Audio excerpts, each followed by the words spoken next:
Olá pessoal, tudo bem? Meu nome é Jean Marcel, sou formado em Matemática pela Universidade Uninter. Hoje eu sou militar, passei na Escola Sargento das Armas em 2008, fui aprovado nesse concurso aí. Nós iniciaremos um módulo de Matemática para o Agente Estadual de Trânsito de São Paulo. E na aula de hoje nós vamos começar a desmistificar essa senhora espetacular matemática, iniciando lá dos conjuntos numéricos. Sei que muita gente acha chato, um pouquinho de teoria e tal, mas infelizmente o concurso de hoje ele exige que a gente saiba essa teoria, porque hoje nós temos provas mais contextualizadas, provas temáticas, e assim como no português, que uma vírgula altera todo o sentido, certo? Uma teoria aqui vai determinar a resposta certa ou a resposta errada. Tudo bem? Começando então, conjuntos numéricos, vamos pegar os dois aqui que abrange o edital de vocês. Números inteiros. É a letra Z que indica ele. O pessoal coloca esse tracinho duplo aqui, mas é só para poder diferenciar, porque mais adiante, quando a gente começa a estudar lógica e quando nós começamos a estudar cálculo, tem o Zzinho do plano cartesiano. Então, o Zzinho com esse tracinho duplo aqui é o referencial de números inteiros, tudo bem? Quando falamos em números inteiros, são os números na sua forma natural de ser e mais os negativos. Como que são esses números da sua forma natural? Eu digo para ti assim, pensa no número. Duvido que o cara pense assim, tipo, um ponto. Não, duvido não, né? Porque às vezes sempre tem um cara meio... Mas o natural é a pessoa pensar no número inteiro. 1, 2, 3, 4 e assim sucessivamente. São os números que vêm à nossa mente da sua forma natural, não fracionados. Tudo bem? E são esses números que vão ser encontrados aqui. Então, comigo aqui, nós temos o número 1, número 2, 3 e assim sucessivamente. Tudo bem? Porém, junto com ele, nós temos os opostos dele. O que são os opostos? Os números negativos. Ou seja, nós temos o menos 1, aqui nós vamos ter o menos 2, menos 3 e assim por diante. Então os números inteiros a gente entende dessa maneira, como os números da sua forma natural, como aqueles números que realmente nós pensamos nele, nós agimos com ele com naturalidade. No meio disso aqui ainda tem um outro númerozinho, que é o nosso zero. O zero é sempre um problema na matemática, certo? O zero ele é basicamente por convenções. Quase tudo que nós temos do zero, ele é convencionado, porque o zero realmente é um número complicado, que como nós temos os números negativos, nós tivemos que atribuir um símbolo no meio para determinar que ele está vazio. Então, quando vocês verem esse símbolo aqui, solito assim, sozinho, eles são todos, do menos infinito ao mais infinito, incluindo o zero. Porém, olha a pegadinha. Se vocês encontrarem o Zzinho lá com um asterisco bem no cantinho de cima dele assim, significa que o zero não está nesse grupo. Ou seja, ele vem vindo lá, menos 2, menos 3, menos 2, menos 1, 1, 2 e 3. Significa que o nosso zero não pertence a esse intervalo aqui. Às vezes pode aparecer, é muito rara a situação, aparecer esse Zzinho com um sinal positivo, ou os dois com asterisco e sinal positivo. Quando ele aparece com esse sinal de positivo ou negativo, significa que é todos os números inteiros, apenas os positivos. Os positivos não é normal de acontecer, porque nós já temos o grupo dos números naturais, que são os inteiros positivos. Porém, o negativo talvez apareça na tua prova, porque nós não temos um grupo numérico apenas com os números negativos. Então, se aparecer somente com menos, são todos os números negativos, do zero em diante. Se aparecer com teu asterisco, tu exclui o zero, que ele não pertence a esse intervalo aqui. Pulando para o próximo, a matemática, nós temos o seguinte. Os conjuntos numéricos eles vão seguindo uma sequência. Então lá quando a gente começa a estudar números naturais, que são apenas os positivos. Os números naturais estão dentro dos números inteiros, na verdade. Porque os naturais são apenas os positivos, do zero positivamente em diante, certo? E nós vamos evoluindo, aparecem os números racionais. Os números racionais, ele é todo o conjunto dos números inteiros, ou seja, ele é z, certo? Mais os números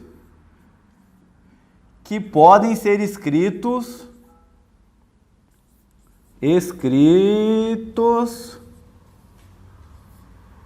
por fração.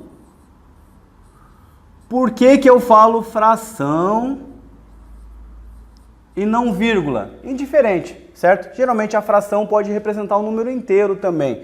Então eu posso botar por fração, por vírgula. Muito cuidado agora aqui, ó. Não são todos os números com vírgula e todos os números escritos fração que vão entrar nesse conjunto. São aqueles que são finitos.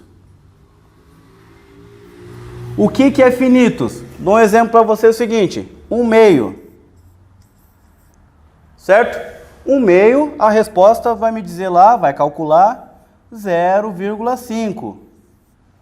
Tudo bem? Então, 0,5 é uma resposta que acabou. 0,5 acabou. Agora eu pergunto para vocês o seguinte, 1/3. Parou para pensar? O cara vai falar lá, 0,33, mas se colocar na calculadora com 10 dígitos, ele vai dar 0,33333. Se botar numa calculadora com mais dígitos, ele sempre vai dar 0,33333 e assim sucessivamente.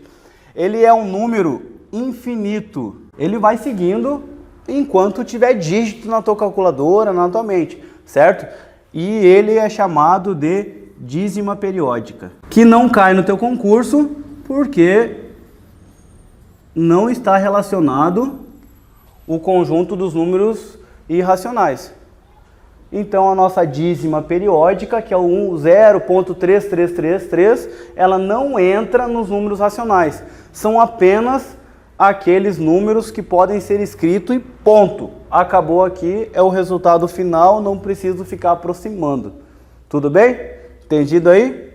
Então, esse é o nosso conjunto dos números racionais. Cuida, um número inteiro também é um número racional. Ele não deixa de ser, porque o 1 aqui, eu posso escrever ele 1 dividido por 1, certo? O 2, eu posso escrever ele também 2 dividido por 1. Então, todos os números inteiros podem ser escritos da forma de fração. Então, ele entra, escrito por fração, certo? E mais os números que possuem resultados finitos, possuem resultados fixos. E aqui a gente exclui apenas a dízima periódica.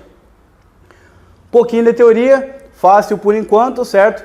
Partindo lá para as operações numéricas. Operações numéricas geralmente não há dúvidas. O que o pessoal tem que cuidar? Adição e subtração, regra dos sinais. Por exemplo, mais com mais vai seguir o sinal. Então quer dizer que sinais iguais, vocês vão somar e manter o sinal, certo? Sinais que forem iguais, soma e mantém os sinais. Sinais diferentes, a gente subtrai e mantemos o sinal do maior.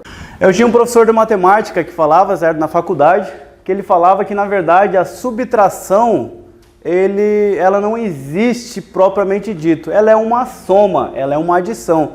Tanto é que alguns livros matemáticos que traz esses assuntos, ele não traz como adição e subtração, ele traz como operação da soma. A subtração é uma consequência da soma, pois quando nós temos os sinais diferentes, nós subtraímos e vamos manter o sinal do maior.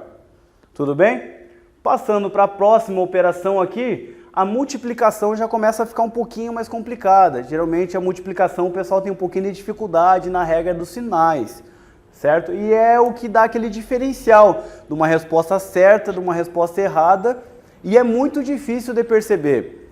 Porque quando tá lá fazendo a tua prova do concurso, às vezes tu faz todo um cálculo e o final deu uma resposta que não está dentro das alternativas.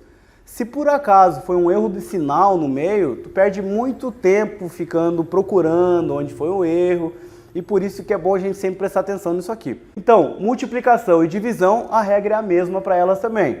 Ou seja, nós temos a seguinte situação: sinal positivo que multiplica um outro número com sinal positivo, o resultado vai ser um sinal positivo. Tudo bem? Sinal negativo que multiplica um outro sinal negativo, o resultado vai ser positivo também. Certo? E quando que vai ser negativo? Vai ser negativo quando eu tiver o choque dos dois. O positivo vezes o nosso negativo, que aí nós temos a situação do sinal negativo. Certo? Então, o professor também sempre falava para nós o seguinte: decora o diferente. Então, tu tem que saber o diferente.